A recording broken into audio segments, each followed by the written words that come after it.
Hello guys, welcome back. आज म फेरि क्लास 11 को सिम्पल पेन्डुलम भन्ने डेरिभेसन लिएर आएको छु। यो डेरिभेसन मैले सबभन्दा अगाडि यहाँ लेखिदिएको छु, म यसरी छाडिदिन्छु। तपाईँलाई नोट कपी गर्नुहुन्छ भने नोटमा गर्न सक्नुहुन्छ। मैले यसरी गरिदिनुहोस्, तपाईँले भिडियो पाज गरिदिनुहोस् होइन, अनि त्यहाँबाट गर्नुहोस्। मैले यसरी छाडिदिएँ है। अनि यो डेरिभेसन मैले फेरि गर्नुहोस् यहाँ, किनकि यहाँ हामीले ल्याङ्ग्वेज लेख्छौँ भने ल्याङ्ग्वेज लेख्दाखेरि भिडियो धेरै ठुलो हुन्छ र हामीलाई धेरै इरिटेट पनि हुन्छ, किनकि सर्ट टाइममा हामीले बढी बुझ्नु पर्यो। त्यही भएर अनि यो कुरा सिम्पल पेन्डुलममा हामीलाई के प्रुभ गर्नुपर्छ कि excretion in directly purpose displacement र यसको टाइम पिरियड निकाल्नुपर्छ। हामीलाई त्यो दुईवटा कुरा ध्यान दिनु पर्यो। र हामीलाई डेरिभेसन सोध्यो भने इक्जाममा हामीलाई सिम्पल पेन्डुलमको डेफिनेसन र त्यसको डेरिभेसन गर्नु पर्यो।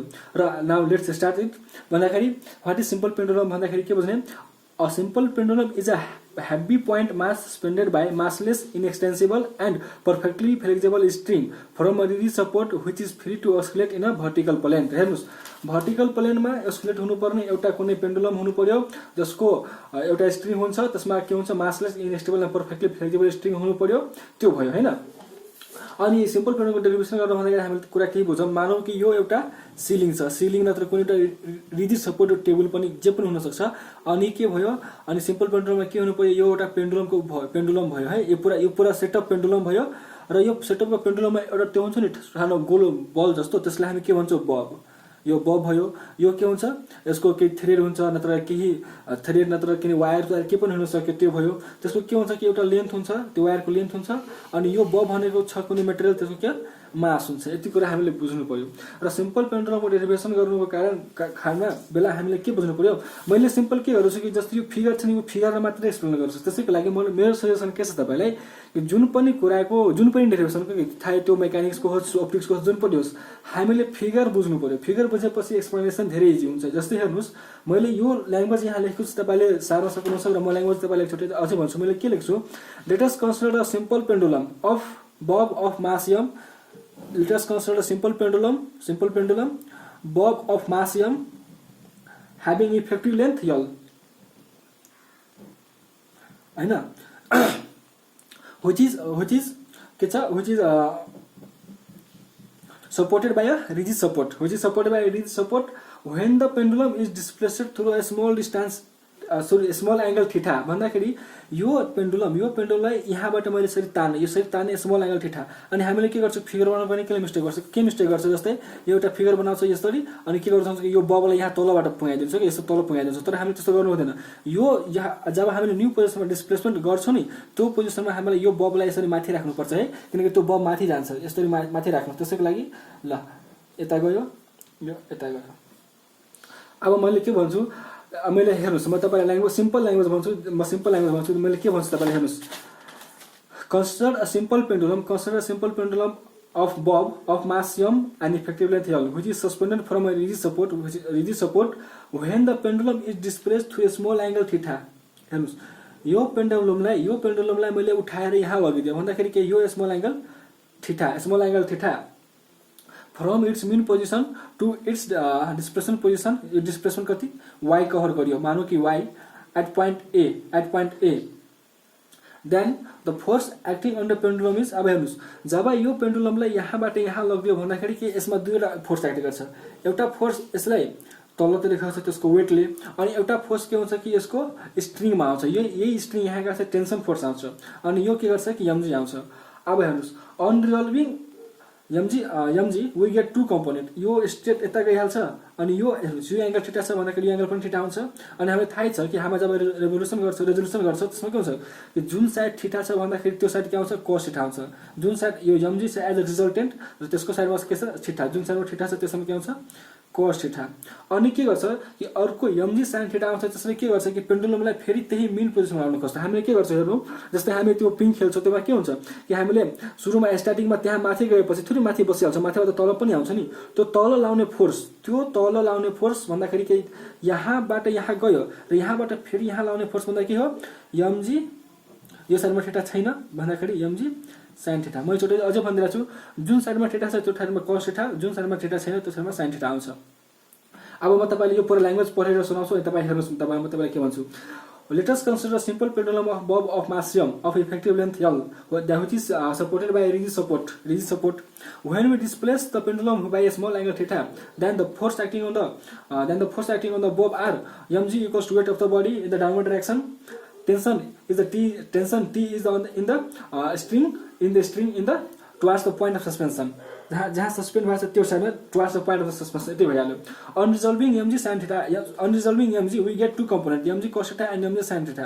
जब एट इक्विलिब्रियम कंडीशन हुन्छ के हुन्छ कि mg sin theta balances tension on the string, mg cos theta balances tension on the string, and mg sin theta acts as the restoring force. के भन्यो restoring force. मैले तपाईलाई के भने कि यो mg sin theta ले के गर्छ कि यो बब यहाँ गएको हुन्छ त्यो बबले त्यहाँबाट यहाँ फेरि लाउनको लागि मेन पोजिसन बनाउनको लागि यो हाम्रो कुन पोजिसन हो मेन पोजिसन.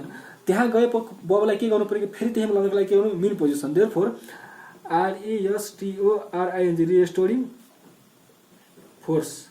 अनि हामीलाई थाहा छ कि यदि यो बबमा if A is the acceleration produce भइरहेछ भन्दाखेरि रेस्टोरिङ फोर्स इक्वल्स टु के भयो हामीलाई mg sin थीटा इक्वेसन 1. तर हामीले के बुझ्नु पर्यो यो फोर्स नेगेटिभ हुन्छ किन फोर्स हामीलाई यता लागिरहेछ तर डिस्प्लेसमेन्ट उता छ. देयरफोर मैले लेखेको छु के यहाँ लेखेको छु मैले के negative sign shows that the force is opposite to the displacement. मैले तपाईलाई के भने यो फोर्स के हो नेगेटिभ हुन्छ किन डिस्प्लेसमेन्ट उता भइरहेछ र फोर्स यता आइरहेछ. त्यसको लागि यो भयो कि mg sin थीटा भयो.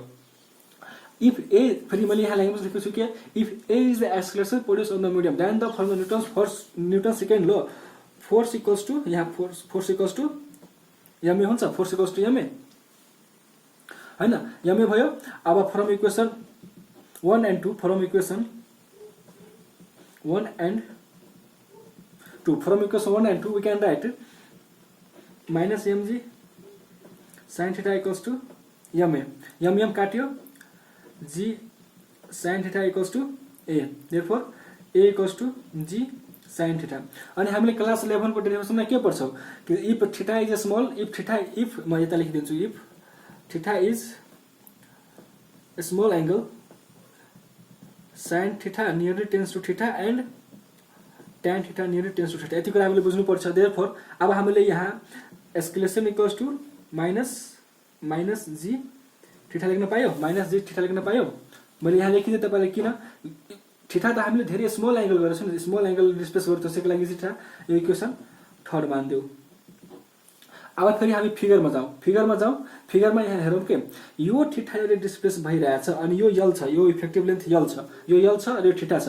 अनि हामीले यो डेरिभेसन प्रुभ गर्छौं नि कि sin theta by theta nearly tends to theta हुन्छ. त्यसमा हामीले के प्रुभ गर्छौं कि एउटा सर्कल हुन्छ त्यसको रेडियस r हुन्छ र एउटा आर्क बनाउँछ कि त्यो सर्कलले यो आर्क बनाउँछ विथ द एंगल थीटा. अनि हामीले के लेख्छौं theta equals to arc by r. अब हामीले यही फोटोलाई यसरी घुमाएर हेरौँ यो पूरा सर्कल बन्यो यो एउटा सर्कल बन्यो अनि यहाँबाट हामीले यो रेडियस भइहाल्यो. रेडियस भन्दाखेरि के यल भइहाल्यो यो हाम्रो यल भइहाल्यो. म अर्कोले नेमिङ गर्छु रातोले तपाईले जिमस भन्दाखेरि यो हाम्रो के भइहाल्यो यो यल भइहाल्यो यता सम्मको यल भइहाल्यो. यल भनेको रेडियस हो. अनि हेर्नुस् यो यहाँदेखि लिएर यहाँदेखि के भइरहेछ कि एउटा एंगल थीटा बनाइरहेछ र यो यसको आर्क हो. अनि म फिगरबाट लेख्न पाउँछु थीटा इक्वल्स टु के लेख्न पाएँ मैले अनि मैले फिगरबाट के लेख्न theta equals to y by l लेख्न पाएँ. Theta equals to y by l लेख्न पाएँ किन मैले तपाईलाई यहाँ नै भनिदिए कि थीटा इक्वल्स टु के आर्क लेन्थ बाइ रेडियस. अनि मैले यो के गरे कि यो थीटा फेरि यसमा गएर हाल्दिए. therefore acceleration equals to minus g into y by l which is equals to acceleration equals to minus y by l into g. अब हामीले यहाँबाट के हेर्न पायो कि सरी g हैन यहाँबाट g लेखिदियो मैले अनि यसले लेख्न पायो acceleration equals to minus g by l into y. यो पूरा डेरिभेसन हामीले बुझ्यो. आई होप तपाईले बुझ्नु भएको होला. अनि म तपाईलाई फेरि एकचोटी एक्सप्लेन गरिरहेको छु. हेर्नुस् हामीले यति कुरा गरेपछि हामीले यहाँबाट के हेर्न पाइरहेछौं कि acceleration is directly proportional to its displacement. यति कुरा बुझ्नु पायो नि तपाईले.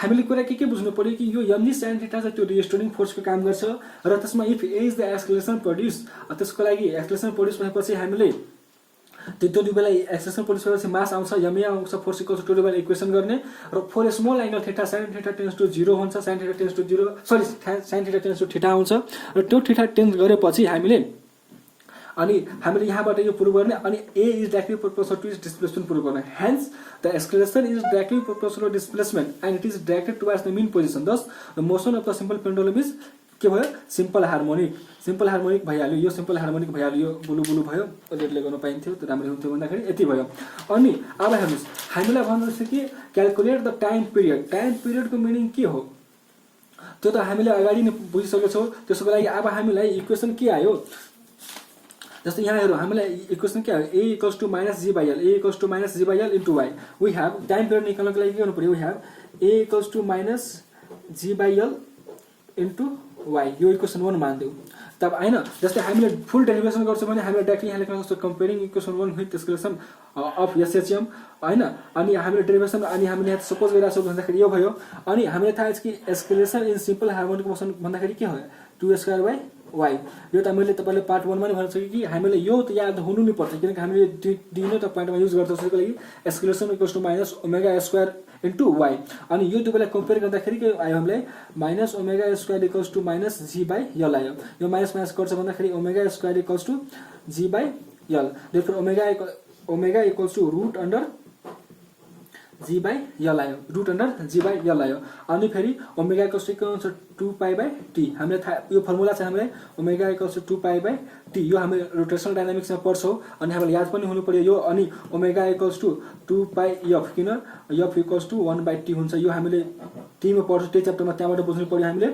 Equals to root under G by l अब हेर्नुस् यो टाइम पिरियड निकाल्नु छ त हामी यसलाई रेसिप्रोकल गर्दैछ भने नत्र यसो पनि लेख्न पायो T by 2 pi equals to root under L by G therefore T equals to 2 pi root under L by G हामीलाई यो formula time period of the simple pendulum यो फर्मुला याद हुनु नै पर्छ हामी जसरी पनि याद गर्ने time period equals 2 pi root under L by G time period equals 2 pi root under L by G hence मैले फेरि यो यसरी छाडिदिएर छ तपाईले यसलाई सकेसम्म नोट कपी जस्तो राखेर नि नोट गर्न सक्नुहुन्छ यति गर्न सक्नुहुन्छ अनि फेरि हामीले आउँछ कि सेकेन्ड पेन्डुलमको लागि के हुनु पर्यो कि जुन सिम्पल पेन्डुलम जसको टाइम पिरियड 2 सेकेन्ड छ मैले लेखेँ यहाँ a simple pendulum having time period 2 second is called second pendulum since we have time period equals to t equals to 2 pi root under L by g for second pendulum t equals to हामीले यहाँ value हाल्दै गयो भएपछि हामीलाई के आउँछ कि length of the second pendulum के आउँछ कि 99.3 सेन्टिमिटर आउँछ र त्यो which is nearly equals to 1 metre hence the length of the second pendulum is nearly 1 metre अनि मैले यो के लेखेको छु कि यहाँ limitation and drawback of the second limitation and drawback of the pendulum यो अलि हामीलाई किन चाहियो किनकि हामीले कहिले काहीँ सोध्दैछ कि is simple pendulum applicable in real life और सर्ट क्वेसन हामीले सोध्छ कि त्यसैको लागि म तपाईँलाई यहाँ लेखिदिएको छु र सबभन्दा मेन फर्मुला हामीलाई यो हो सबभन्दा मेन पोइन्ट यो हो अनि त्यसपछि त हामीलाई यो कहिले काहीँ यो पनि हामीले मेन युज हुन्छ त्यसैको लागि मैले यहाँ लेखिदिएँ त्यसको लागि यहाँ पढौँ के छ limitation and drawback the requirement of the ideal pendulum that is heavy mass inextensible and flexible perfectly flexible string is not possible यो पनि पोसिबल छैन हामीलाई किनकि कुनै पनि कुरा छ त्यसको त मास हुनु नै पर्यो perfectly flexible त्यो स्ट्रिङ त हुनै सक्दैन in the real life the amplitude of the vibration may be large हामीले जब सिम्पल पेन्डुलम गर्छौं थोरै जरुरी छ कि हामीले थोरै एंगल थीटा गर्छौं हामीले त बडी एंगल पनि गर्न सक्छौं त्यो पनि भएन the resistance due to air for the motion of the bob is not considered which is not possible जब हामी कुनै एक्सपेरिमेन्ट गर्छौं ल्याबमा नि एक्सपेरिमेन्ट गर्छौं त्यहाँ के गर्छ त्यहाँ त एयर पनि हुन्छ र हामीले त्यो एयर रेसिस्टेन्सलाई नेग्लेक्ट गर्दैछौं र हामीले कुनै कुरा नेग्लेक्ट गरेपछि त्यसको ट्रु भ्यालु आउँदैन त्यो पनि भएन द मोसन अफ द बब मे नट बी स्ट्रिक्टली लिनियर त्यसले काहे के भइदिन्छ कि हाम्रो बब यसरी नघुम्नु सक्छ त के हुन्छ कि यसरी घुमिदिन्छ के भन्दाखेरि जहिले हामी प्र्याक्टिकल गर्छ नि क्लास 11 मैले प्र्याक्टिकल गर्दाखेरि त्यसै भइदियो थियो अनि यसरी मुभ गर्नु पर्यो र त्यो गर्छ अलि टाढा भएर अलि तेर्सो भएर घुम्दैछु त्यो पनि भएन the formula for the time period does not hold true value of the angular displacement is like मैले के भन्दै कि त्यो थीटा अलि ठुलो भइहाल्यो भने चाहिँ एंगुलर डिस्प्लेसमेन्ट ठुलो भइहाल्यो भने त्यो फर्मुला लार्ज हुँदैन अनि यति नै ड्र भएको यसलाई तपाईँ आई होप तपाईले यो सिम्पल पेन्डुलमको न्युमेरिकल त म अर्को पार्टमा गर्नेछु त डेरिभेसन र तपाईले यो त्यसको सर्ट क्वेशन गर्न सक्नुहुन्छ यति कुराले अनि आजको लागि भिडियोमा यति नै भिडियो राम्रो लाग्यो त लाइक अनि कमेन्ट गरेर जानु होला म अर्को भिडियोमा अर्को न्युमेरिकल र अर्को डेरिभेसन लिएर आउनेछु तपाईहरुको लागि बाइ बाइ